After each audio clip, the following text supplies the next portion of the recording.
कुंडलिनी सिरराजे लहर लहर कर शून्य शिखर चढ़े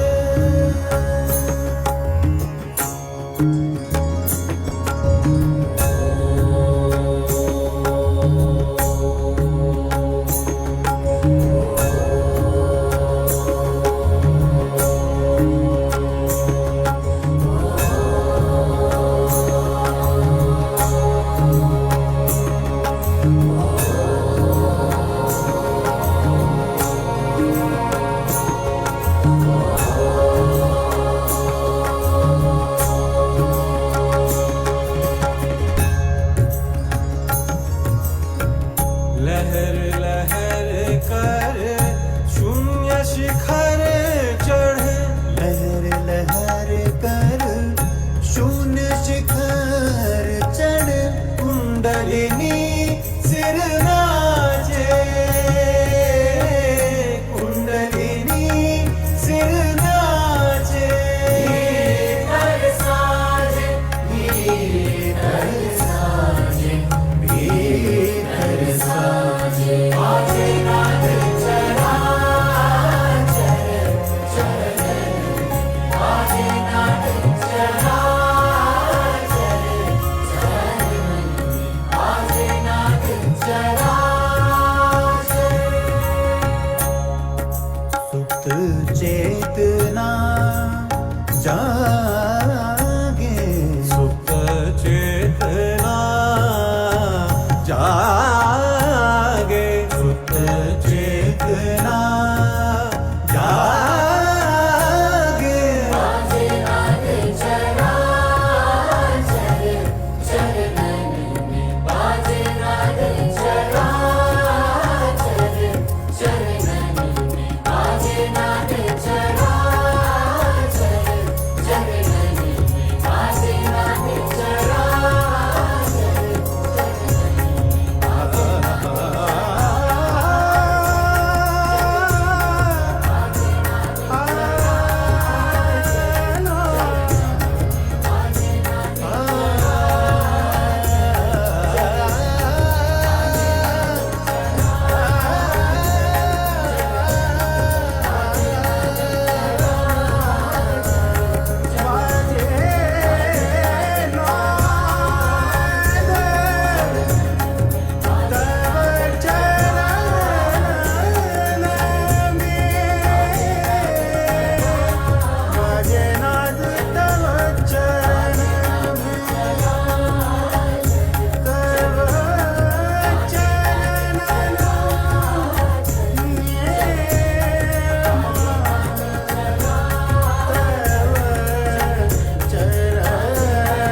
சக்தியே தூய இச்சையிருவே அமைதியும் ஆனந்தம் பொழிந்திடும் ஆத்ம சக்தியின் அனுபவம் அருள்வாயே அமைதியும் ஆனந்தம் பொழிந்திடும் ஆத்ம சக்தியின் அனுபவம் அருள்வாயே சிந்தனைகள் எல்லாம் அகற்றியே சிந்தனைகள் எல்லாம் அகற்றியே எண்ணமில்லா தியானம் அருள்வாயே சிந்தனைகள் எல்லாம் அகற்றியே எண்ணமில்லா தியானம் அருள்வாயே எங்கும் நிறைந்த பராசக்தியே தியான நிலை அருள்வாயே எங்கும் நிறைந்த பராசக்தியே தியான நிலை அருள்வாயே தியான நிலை அருள்வாயே தியான நிலை அருள்வாயே எம் தாயே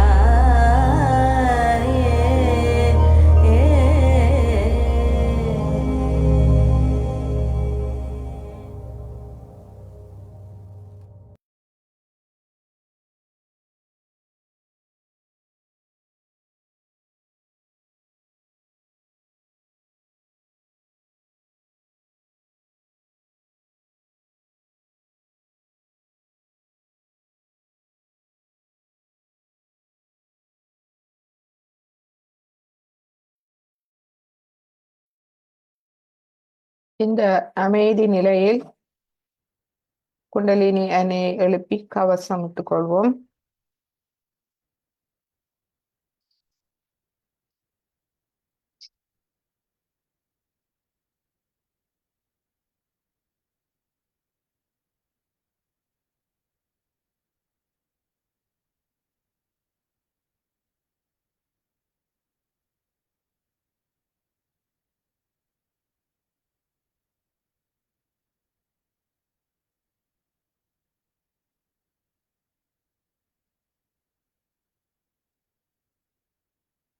இப்பொழுது எமது இடது கை வலது கை அவதானிப்போம்.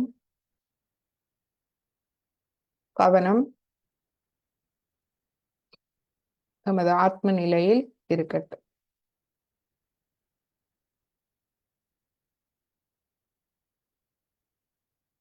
எமது அகங்காரம் மமகாரம் மனதுக்கு அப்பால் எமது ஆத்ம நிலையில்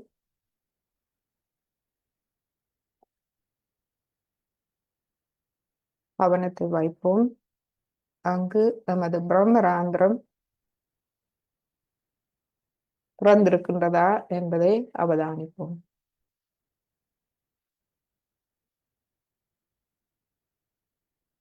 பிரம்மராந்திரம் திறந்து எமது கவனம் லேசாக எமது இருதய இடம் சஹஸ்ராரம் பின்பு சுழுமுனை நாடி வழியாக மூலாதாரம் வரை கவனம் இலகுவாக செல்ல முடிகின்றதா என்பதை அவதானிப்போம்.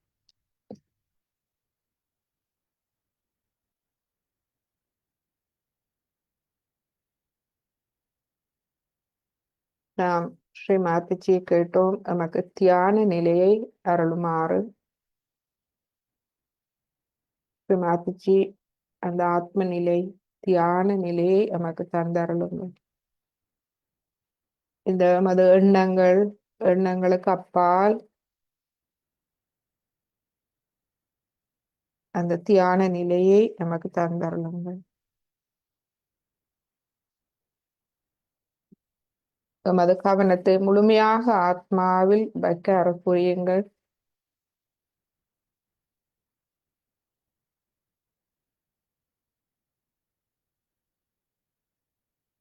எமது சக்கரங்கள் நாடிகளில் முழுமையான கவனத்தை வைக்க அருள் புரியுங்கள்.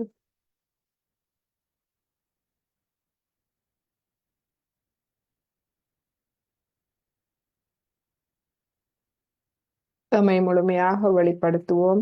ஸ்ரீ மாதாஜிக்கு முன்பாக நாம் அமர்ந்திருக்கின்றோம்.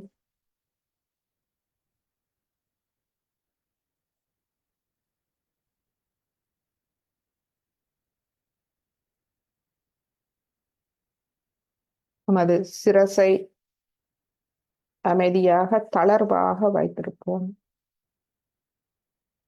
பிரம்மராந்திரம், அதாவது எமது உச்சிக்குழி தளர்வாக வைத்துக் கொள்வோம். எமது சக்கரங்கள் நாடிகள், எமது இருதயம், எமது கல்லீரல், மூளை அனைத்தையும் நாம் ஸ்ரீ மாதாஜிக்கு வெளிப்படுத்துவோம். ஸ்ரீ மாதாஜி எமது இருதயத்தில் வந்தருளுங்கள்.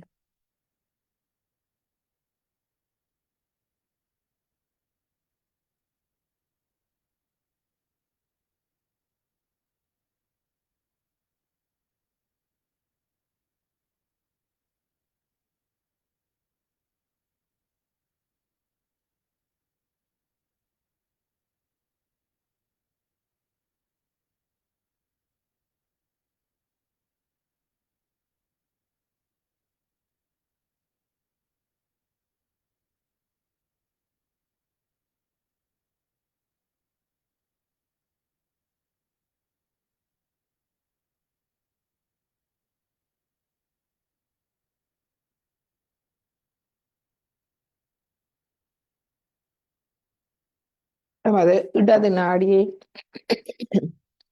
கவனிப்போம். இடது நாடியில் எமது இடது கையில் உள்ளம் கை மூலாதார சக்கரம் இருக்கும் இடம் 5 விரல் நுனிகளில் நாம் குளிர்ச்சியை உணர்கின்றோமா என்று அவதானிப்போம். கூட்டாக நாம் இடது நாடியை தூய்மைப்படுத்திக் கொள்வோம். ஸ்ரீ மாதாஜி எனது இடது நாடியை முழுமையாக தூய்மைப்படுத்தி விடுங்கள்.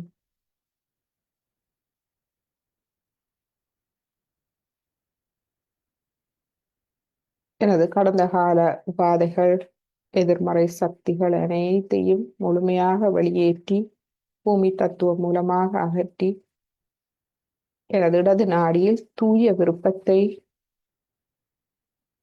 ஒளியூட்டி தாருங்கள்.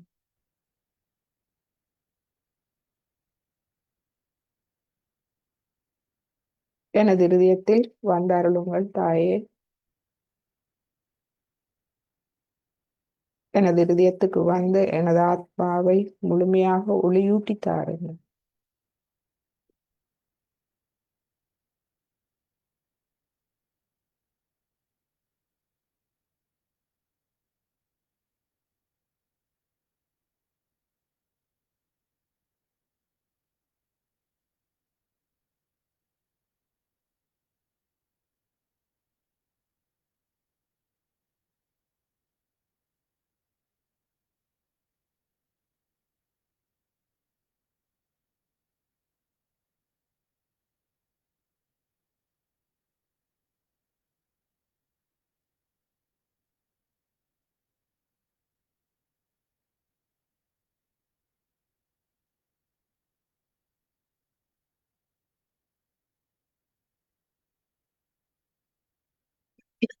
இப்பொழுது நமது வலது கையை மடக்கி கொண்டு வருவோம்.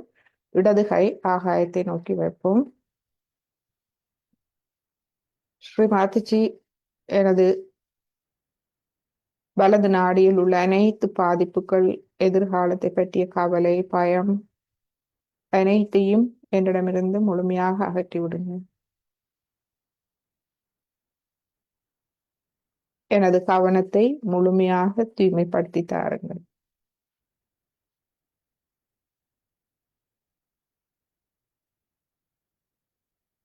எனது மன தொழிற்பாடு, உடல் தொழிற்பாடு அனைத்தையும் தூய்மைப்படுத்தி தாருங்கள். எனது அகங்காரத்தை முழுமையாக அகற்றி விடுங்கள்.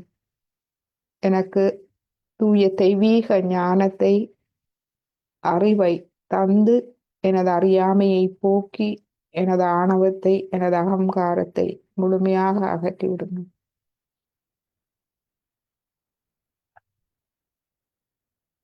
மாதாஜி, எனது கல்லீரலில் வந்தருளுங்கள்.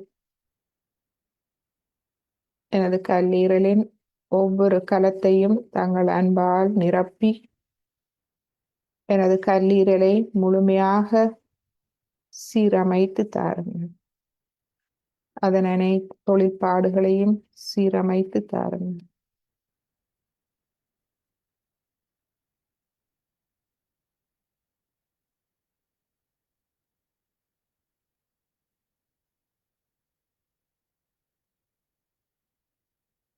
நமது வலது உள்ளம் கை, வலது மூலாதாரம் இருக்கும் இடம் 5 விரல் நுனிகளில் நாம் அவதானிப்போம்.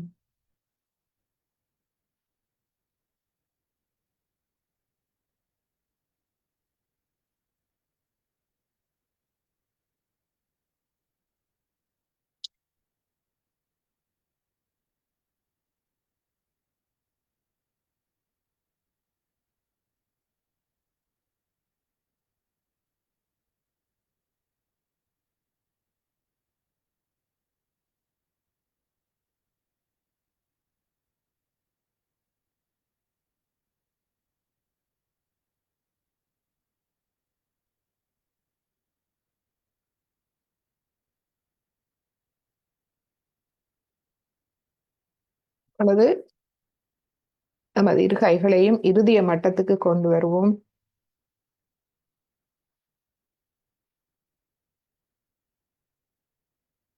மாதாஜி, எனது நடு நாடியை முழுமையாக ஒளியூட்டி தாருங்கள். அதில் எனது தியான சக்தி, ஞான சக்தியை ஒளியூட்டி தாருங்கள். யோக சக்தியை ஒளியூட்டி தாருங்கள்.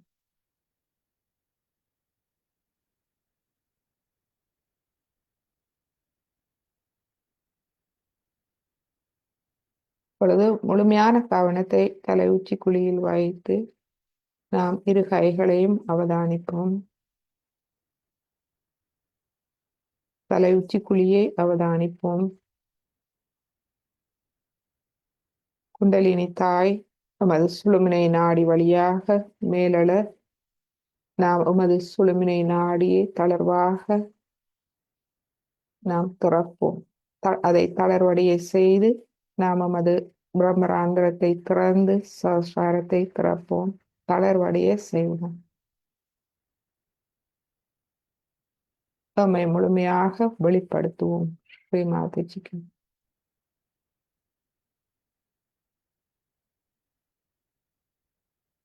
ஸ்ரீ மாதாஜி, எனக்கு தியான நிலையை தந்தருளுங்கள்.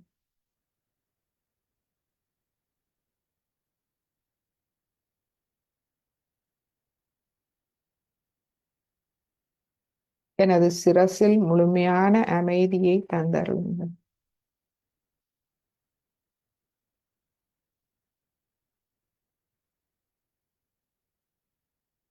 நமது கவனத்தை மூலாதார சக்கரத்தில் வைத்து ஸ்ரீ கணேசரின் பண்புகளை நாம் எமக்குள் வேண்டிக் கொள்வோம்.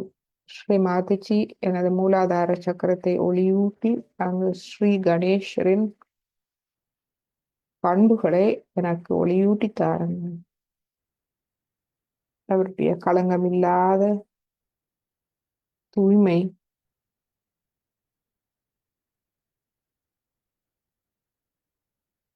அவருடைய மங்களகரம், மன உறுதி, தூய்மையில் மன உறுதி,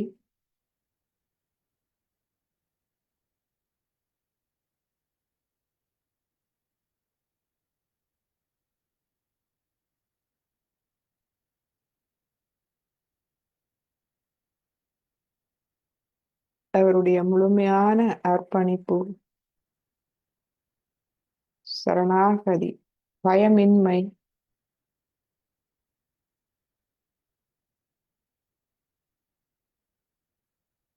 அனைத்தையும் எனக்கும் தந்தருளும்.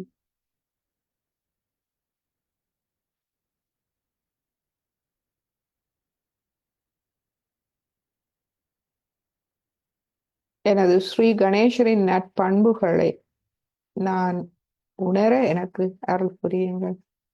அந்த பண்புகளால் எனக்கு ஏற்படும் ஆனந்தத்தை நான் உணர எனக்கு அருள் புரியுங்கள்.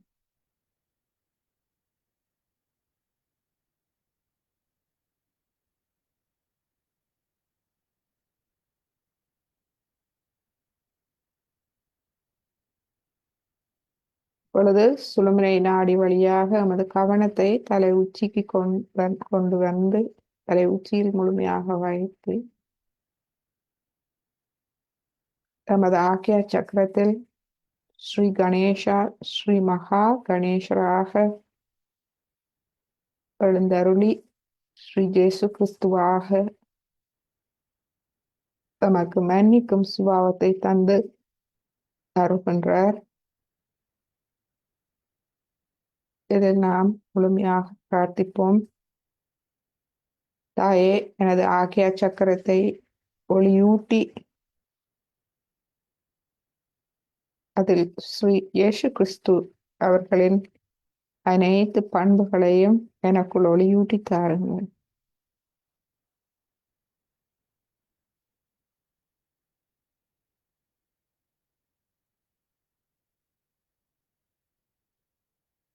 நான் எனது ஆக்கிய சக்கரத்தை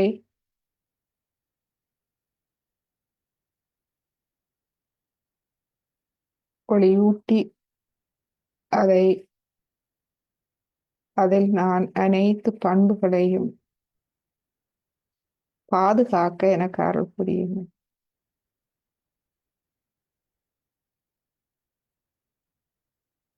ஸ்ரீ மாதாஜி, எனக்கு தெய்வீகத்தின் அன்பு, வாழ்க்கையில் தெய்வீகத்தின் அருள் வாழ்க்கையின் ஒவ்வொரு அம்சத்திலும் எனக்கு கிடைக்கும் அருள், ஆசீர்வாதங்கள் அனைத்தையும் நான் உணரும்படியாக எனக்கு அருள் புரியுங்கள்.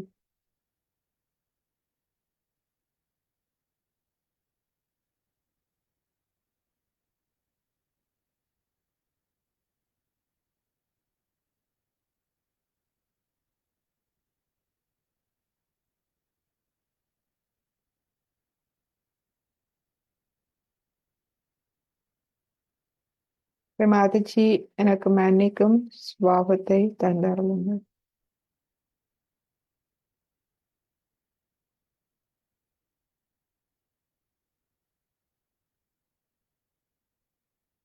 நான் எனது ஆக்கிய சக்கரத்தை வளமோடு வைத்திருக்கின்றேனா?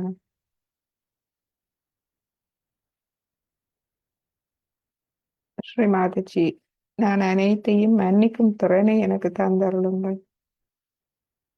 நான் என் பிள்ளைகளை என்னை மன்னித்து மற்றவர்களை மன்னிக்கும் திறனை எனக்கு தந்தருளுங்கள்.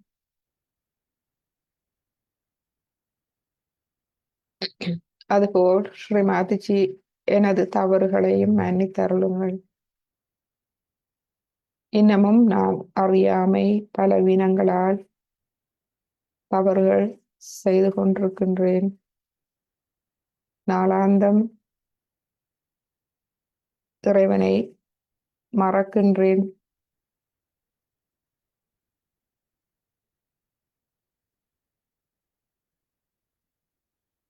கவனம் அலை பாய்கின்றது. தெய்வீகத்தோடான அந்த தொடர்பில் இருந்து விலகிச் செல்கின்றேன். அவற்றிலிருந்தெல்லாம் என்னை பாதுகாத்து எனக்கு யோக சக்தியை முழுமையாக தந்தார்கள். முழுமையான கவனம் எப்பொழுதும் ஆத்மாவில் தெய்வீகத்தோடு தொடர்போடு இருக்க எனக்கு அருள் புரியும். அந்நிலையில் இருந்து கொண்டு நான் முழுமையான சாட்சி பாவ நிலையில் இருக்க எனக்கு அருள் புரியும். சாட்சி பாவ நிலையில் வாழ்க்கையை ஒரு நாடகமாக பார்க்கும் திறனை எனக்கு தந்தரும். எனக்கு முழுமையான அமைதியை தந்தருளுங்கள். ஆத்மாவின் வழிகாட்டல், ஆத்மாவின் உள்ளுணர்வை நான் அமைதியாக உணர்ந்து அந்த வழிகாட்டலை புரிந்து கொள்ளும் அமைதி நிலையை எனக்கு தந்தருளும்.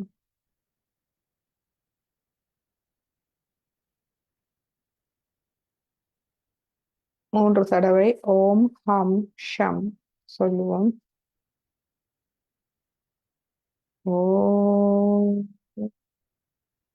ஹம் ஷம் ஓம் ஹம்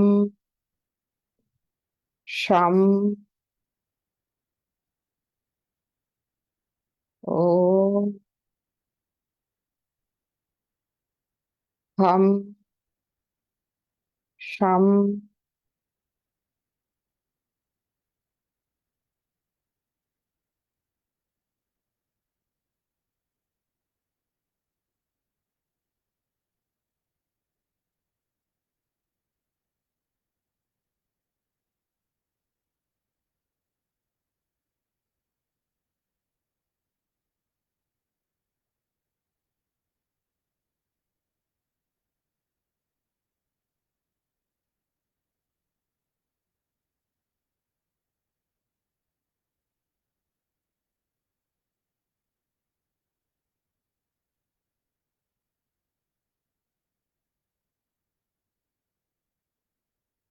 பர பிரம்மமான எங்கள் பிதாவே, தமது வாழ்வு தங்கள் நாமத்துக்கு அழகூட்டுவதாக அமைய நமக்கு அருள் புரியுங்கள்.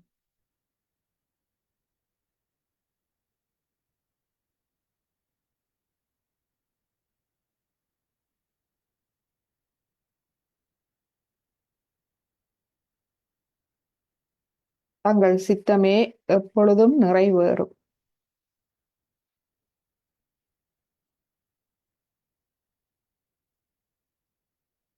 எனக்கு அன்றாட வாழ்வின் தேவைகளை எனது அன்றாட வாழ்வின் தேவைகளை கவனித்துக் கொள்ளுங்கள்.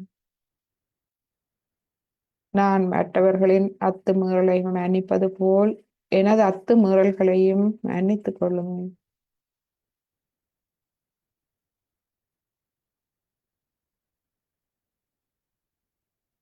இந்த உலக வாழ்வின் சலனங்கள், தீய சக்திகளிலிருந்து என்னை பாதுகாத்தருளும். தாங்களே அனைத்தையும் செய்பவர். நான் தங்களின் ஓர் அங்கம், ஒரு துளி அங்கம் ஆவேன்.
வலது கையை தலை உச்சியில் வைத்து அவதானிப்போம்.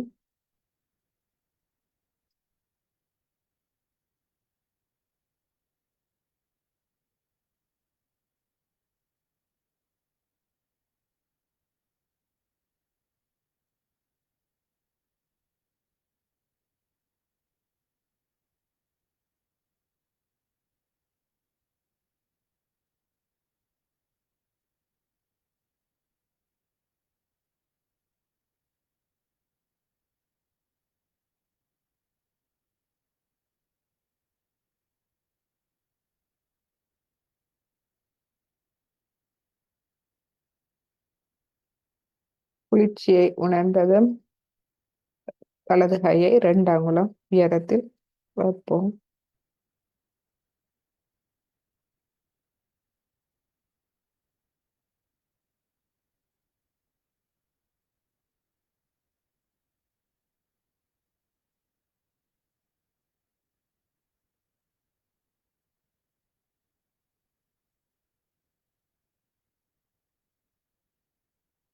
கையை மெதுவாக அந்த குளிர்மையோடு அந்த நுண் அதிர்வுகளோடு மெதுவாக மேலே கொண்டு செல்லுவோம்.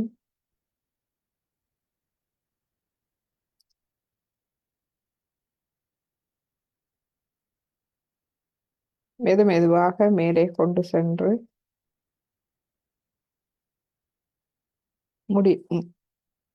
முழுமையாக கொண்டு சென்று பின்பு நமது 5 விரல்களையும் ஆகாயத்தை நோக்கி வைத்துக் கொள்வோம்.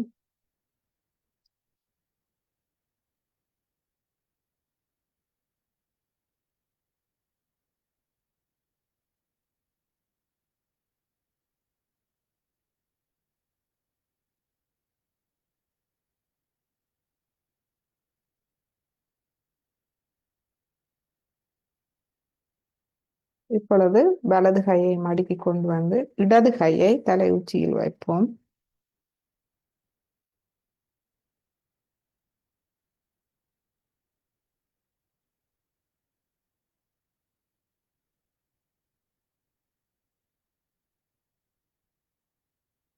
மெதுவாக கையை 2 அங்குலம் உயர்த்துவோம்.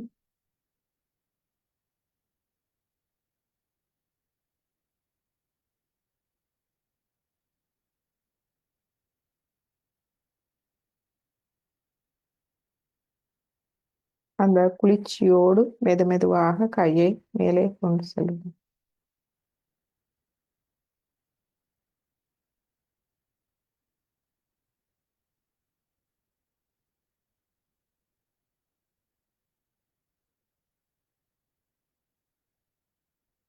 முழுமையாக கொண்டு சென்ற பின் 5 விரல்களையும் ஆகாயத்தை நோக்கி சிறிது நேரம் வைத்துக் கொள்வோம்.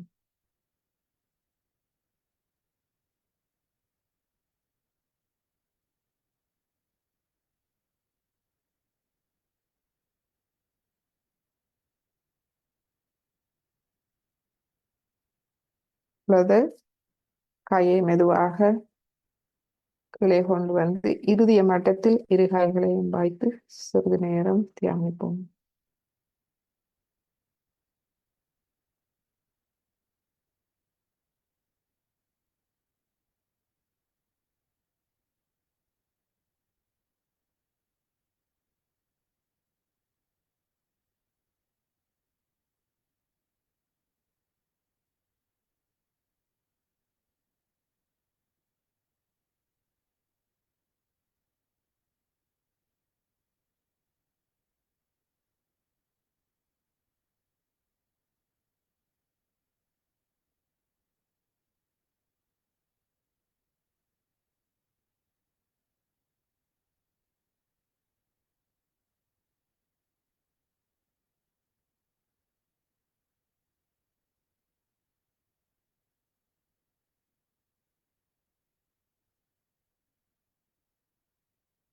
சஹஸ்ராரம் 1000 நரம்புகள் முடிவடையும் இடம்.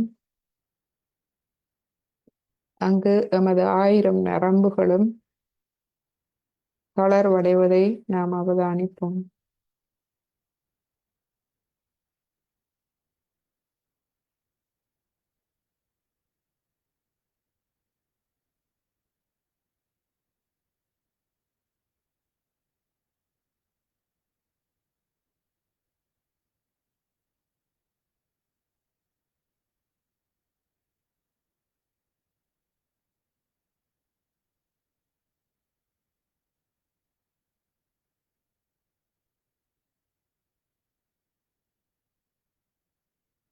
இந்நிலையில் மூன்றாவது சஹஸ்ரார மந்திரம் இதயபூர்வமாக நாம் சொல்லுவோம். ஓம் ஸ்வாமேவ சாக்ஷாத் ஸ்ரீ கல்கி சாக்ஷாத் ஸ்ரீ சஹஸ்ரார சுவாமினி மோக்ஷ பிரதாயினி மாதாஜி ஸ்ரீ நிர்மலா தேவி நமோ நமः. ஸ்ரீ நிர்மலா தேவி நமோ நமः.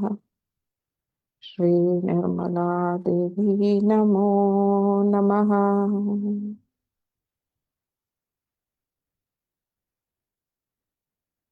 இந்நிலையில் நாம் ஸ்ரீ மாதாஜியின் ஒரு அருள் உரையை கேட்போம்.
So yesterday was a nice day for all of us, and I said something of a different level. We've been talking all the time about the mundane things, and these things sometimes are very, what's it?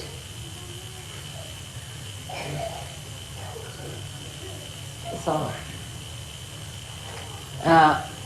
Are of so much importance, we think. But when I talked to you yesterday, I hope you all realized that we have to now jump into another realm of a subtler understanding of Sajjana.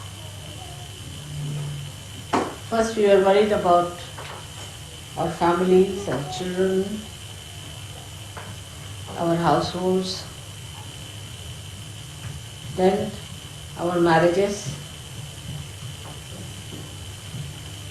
One after another, all these questions came up. And we were concerned about all these things, little things. Then we also got concerned about the ashrams which we were running, the problems of the ashram, what we have been doing, how we have been facing the problems, how people are creating problems. That's how our humanity started acquiring a subtler understanding. And then we also realized that we are blessed by God, that there's something great that is always looking after us, some higher force, some special attention is there about us. This is what we realized. Today I was explaining how it happens. That how we realize that God is helping us.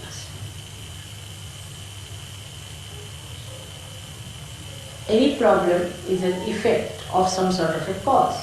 Every problem. Like Mona wrote a letter that she was driving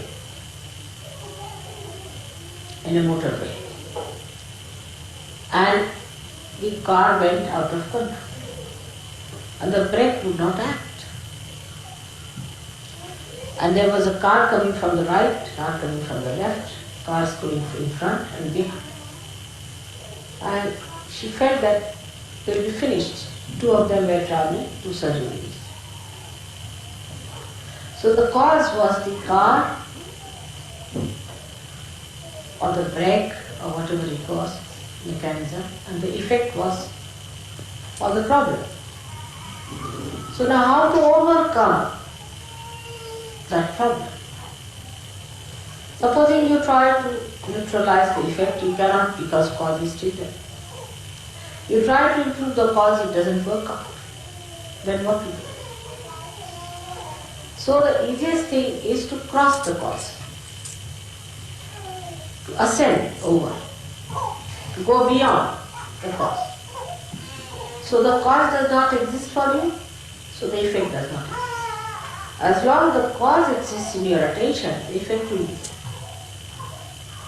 So what did she do? She just prayed to me, just thought of me, that Mother, now it's my last chance. That's all. So the cause disappeared. Because you go beyond it. And the effect also disappeared, and she was surprised.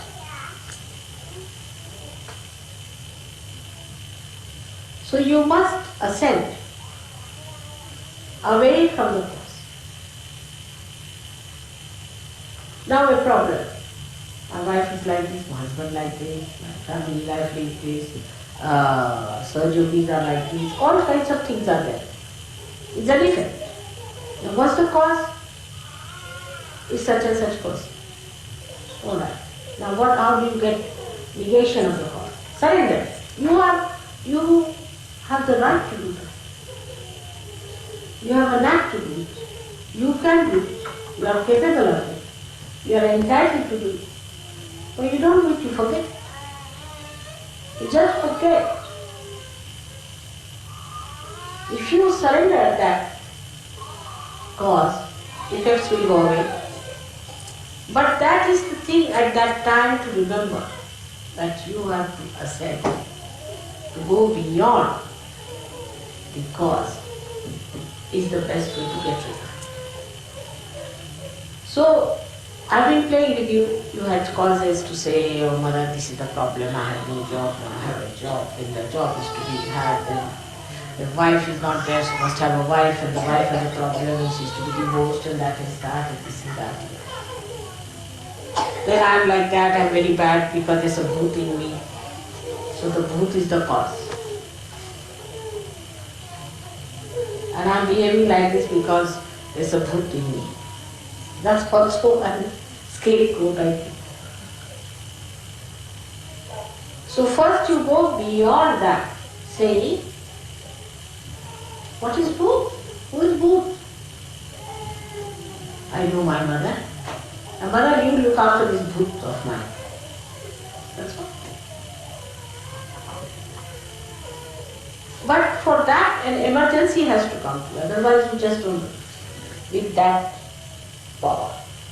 When you are in emergent condition, then it works out faster. When it is not emergency, it is half-hearted. Like Mona's condition. There was another case where a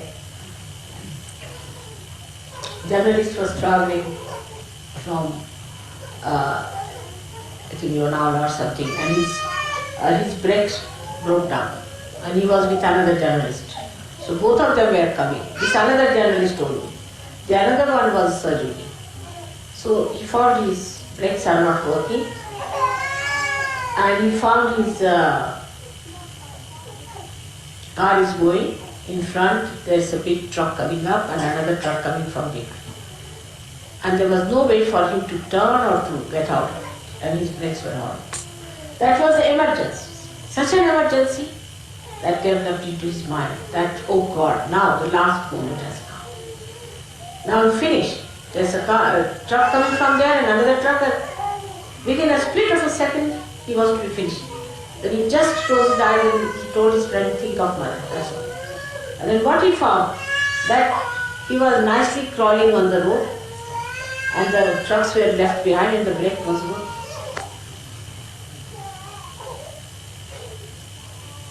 But that emergency has to come. Human beings are such that unless and until they are put into tight corners, they never do that.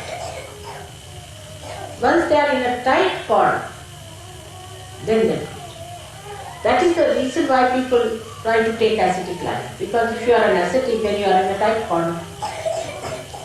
They go to Gobi Desert to create that emergency within you, so that you think of God. You get it right. But that's too late to go to Gobi Desert.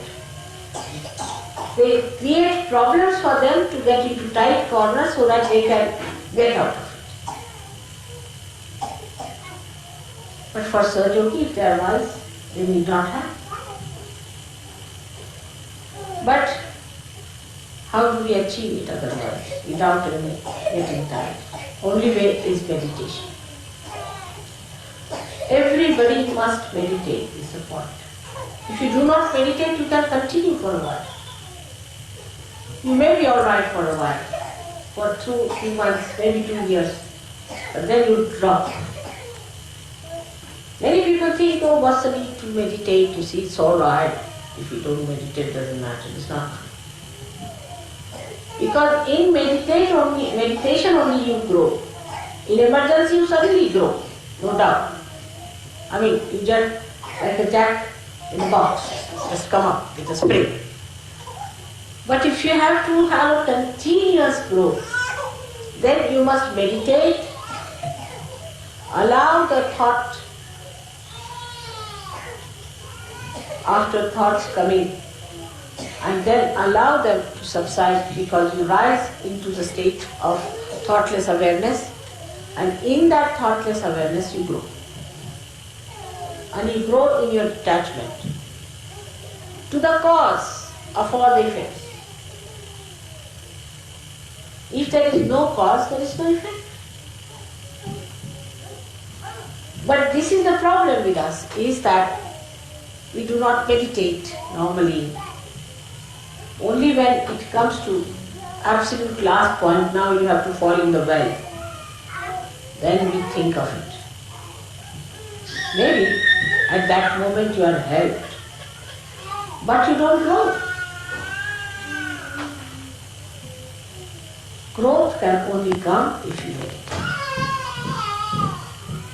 That is one very important part, is complete help to people who meditate.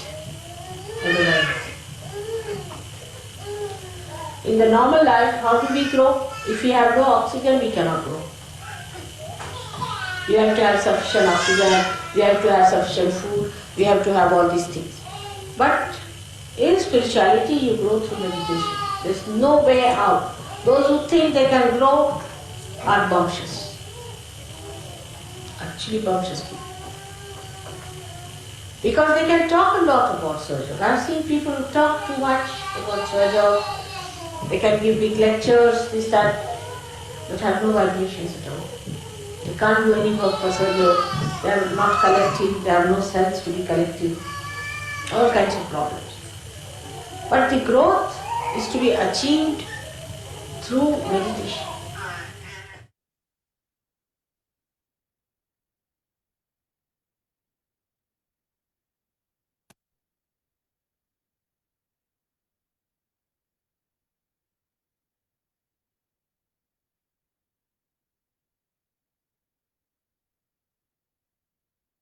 So முக்கியமாக ஸ்ரீமாதஜி இதில்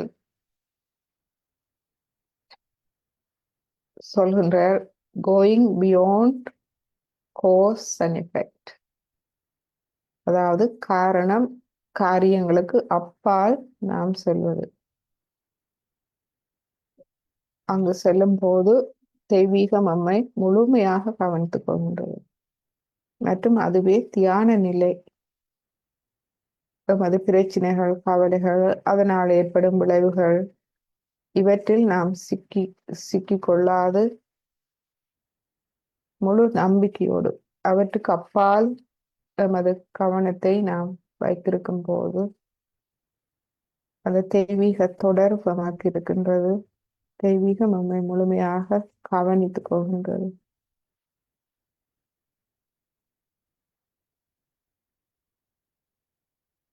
அதை ஸ்ரீமாதிஜி சொல்கின்றார்கள், நமக்கு அவசர நிலை emergency, அதாவது அவசர நிலை ஏற்படும் போது அவைத்தை நாம் அந்த சந்தர்ப்பங்களில் அதை நாம் உணரக்கூடியதாக இருக்கின்றது.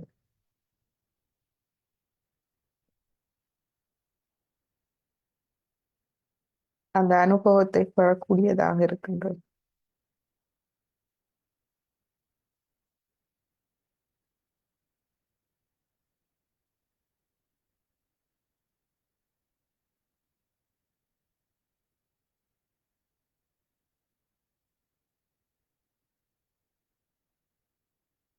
மீண்டும் ஒரு சிறிது நேரம் தியானிப்போம்.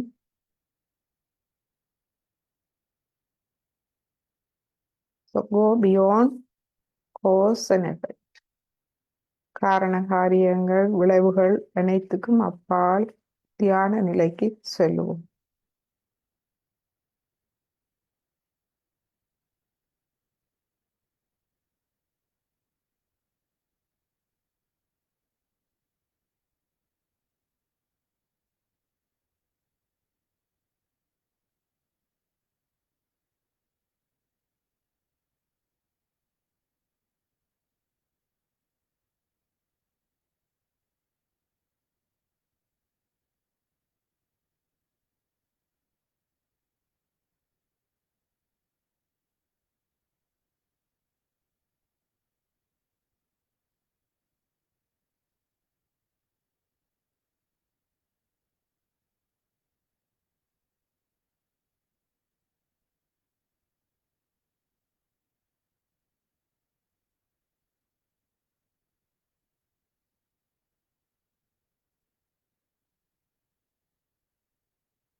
இப்பொழுது அமைதியாக குண்டலினி அணியை எழுப்பி கவசம் இட்டுக்கொள்வோம். முதலாவது தடவை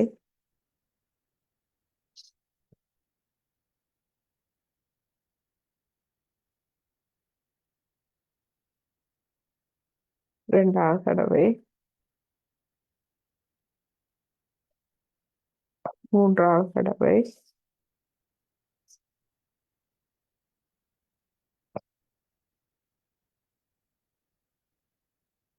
இப்பொழுது கவசம், மூலாதாரம், சுவாதிஷ்டானம், நாபி, பவசாகரம், இருதயம், விஷுத்தி, ஆக்யா, சஹஸ்ராரம். இரு கைகளையும் கூப்பி ஸ்ரீமாதிஜி வணங்கி இன்றைய தியானத்தை நாம் முடித்துக் கொள்வோம்.